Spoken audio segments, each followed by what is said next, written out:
is once you really go and look and read some of the stuff or attend lectures, whatever it is, it makes it more accessible because then you can put it into the context of its period and relate it to today. And then it makes art much more accessible. Yes, and I think that's the goal. We're trying to find ways of demystifying the art so that people can connect with it. It's about pushing traditions forward, and you can't do that if you are intimidated by the arts and, learning what those real messages are. So before we end our segment, so Christina, are there going to be, I know Sotheby's is doing a couple of auctions, but are there other auction houses doing things as well?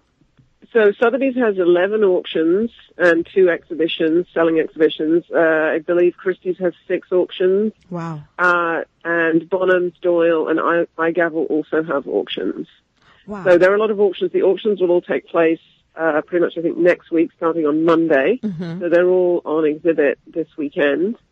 And Sotheby's in particular, talking about accessibility, we have what we call our Saturday at Sotheby's sale, which is held on the very last Saturday of Asia Week, which is our sort of lower value property, which is really there to enable, new collectors to come in and to bring some accessibility to the market. And I do have to say, I've been now to Sotheby's twice.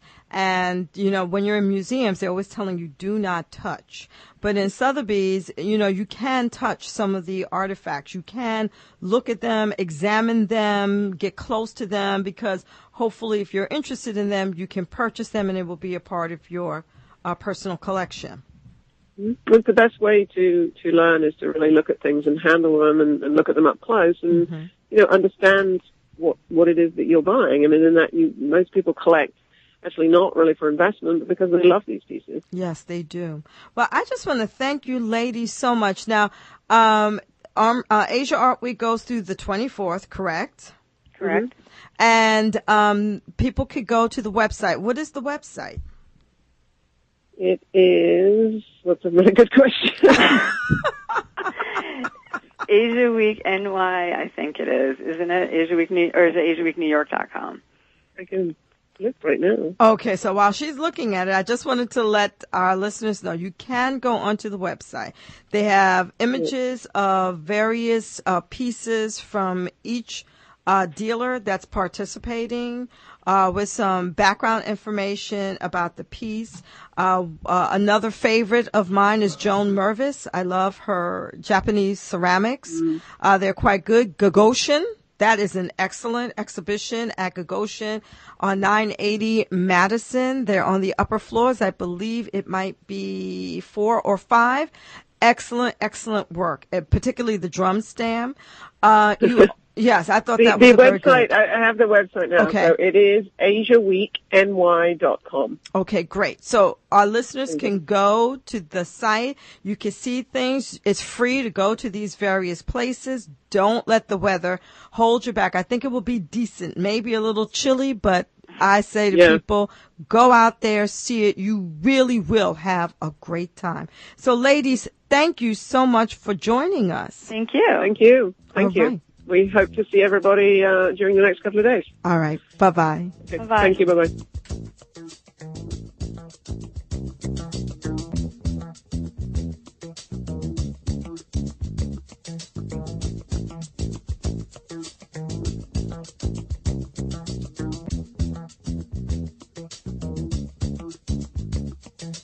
And we are back with State of the Arts NYC, where we cover art. We just had Christina Prescott Walker, who is the new chairwoman for Asia Week New York, and Catherine Martin, who is the managing director for the Sholton Japanese Art Gallery that's in Midtown.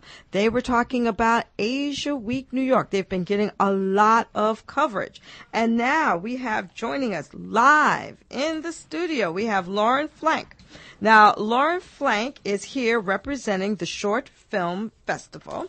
And I thought it was an interesting independent short film festival. It's held twice a year in the Lower East Side.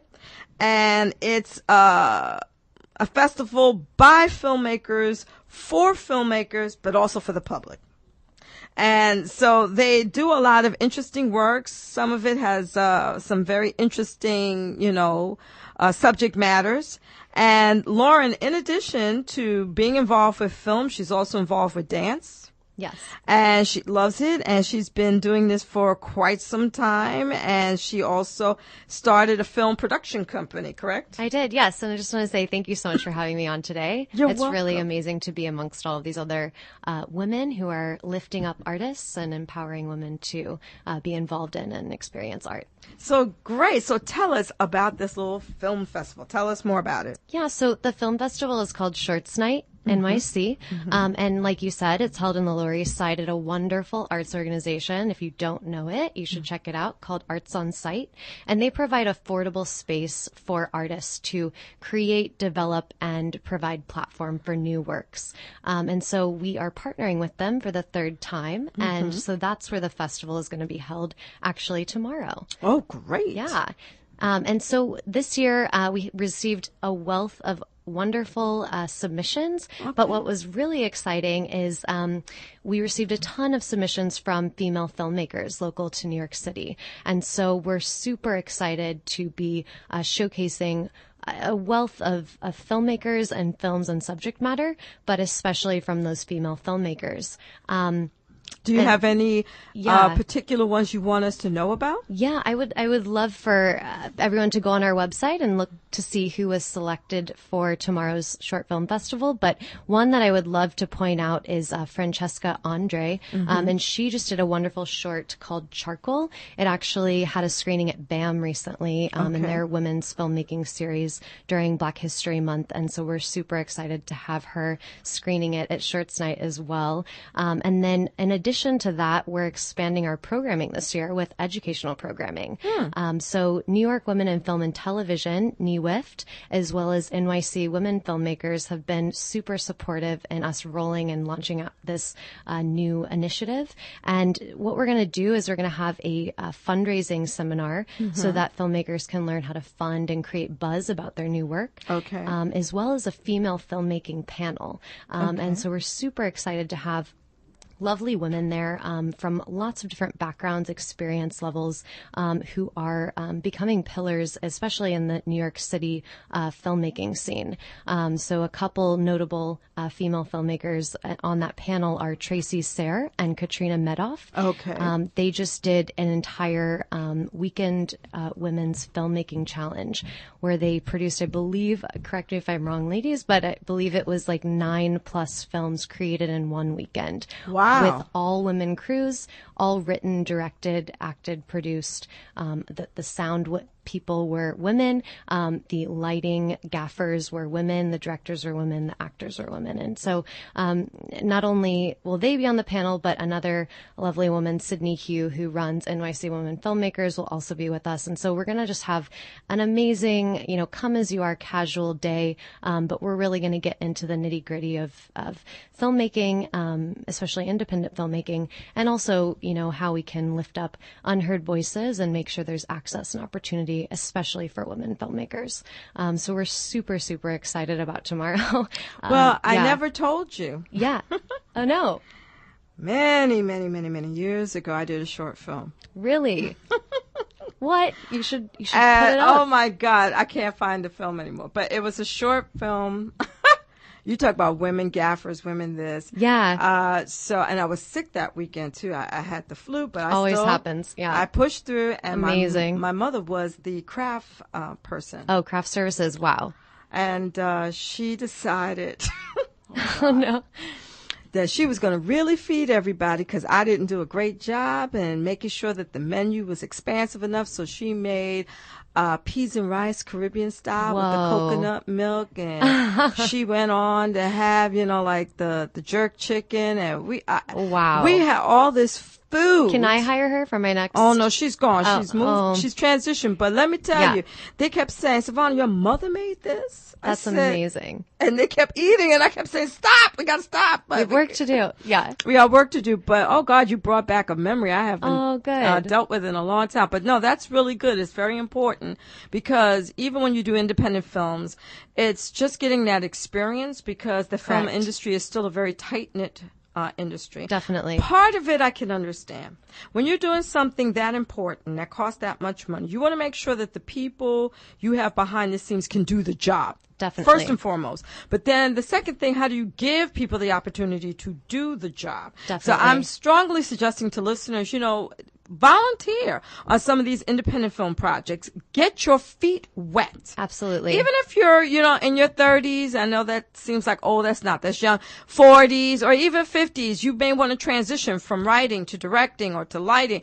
It does not hurt to get your feet wet so you can get that perspective. It is a real production. Doing a film. And it's a lot of work. Even a bad film is a lot of work. So therefore, getting your feet wet helps you. And then I'm suggesting that people come to your film festival, because how else are you going to learn to write a film, direct a film, or produce a film unless you see other films? Exactly. And that's a huge part of why we're producing it. And I'm producing it with my company, Little Blondie Films, as well as our co-producers, Evan Margolis at Stinger Pictures and Kelsey Lake. And that was a huge part of why we started this. We started to get into filmmaking ourselves, and we realized there was a real lack of opportunity to show the work that we're creating, and to give a voice and platform to those people that are getting their feet wet, maybe greener filmmakers or established filmmakers who are working on new work and more experimental things. So we have web series in tomorrow's screening. We have music videos. We have a dance piece. We have short narrative, short horror-based films. So we have a real plethora of talent, and we're really excited about it. And also, one of the pillars of our festival is to pay the filmmakers that screen. So, okay, that's good. That's good. So most of the time, filmmakers know this, but the business of film festivals, as I like to refer to it as, is one where a lot of times it asks a lot of the filmmakers. And so we kind of wanted to flip the script on that. And so we're super excited tomorrow, due to a lot of amazing sponsors, we actually will be able to pay our filmmakers who are screening. And that's important. Yeah, because exactly. It's so hard to get sponsors. And that's the other reason why I'm suggesting that people go check it out. You could be a sponsor, and I'm sure for a little tiny festival like this, even $100 or $200 could make a difference, because you're helping to pay the rent, or to pay for some food that's there, or water that's there, or maybe taxi cabs to get people from the airport there. Those little amounts do add up, and they do make a difference for these short films. It's about, pushing things forward. Right. And I believe in digital storytelling, and that we need to push traditions forward, so therefore we don't lose these traditions. And we've lost a lot of traditions over, the decades, because we think that, it's not worth our effort, our time, our skill, our physical labor. But then when it's gone, then what do we do? And I feel that this is worthy for our listeners to know about, support. I know it's St. Patty's Day tomorrow, giving a shout out to St. Patty's Day, but still, I think it's important to support efforts like these. That's sort of organic. Definitely. And you guys made it work. And is there anything else that you feel that our audience should know about this festival?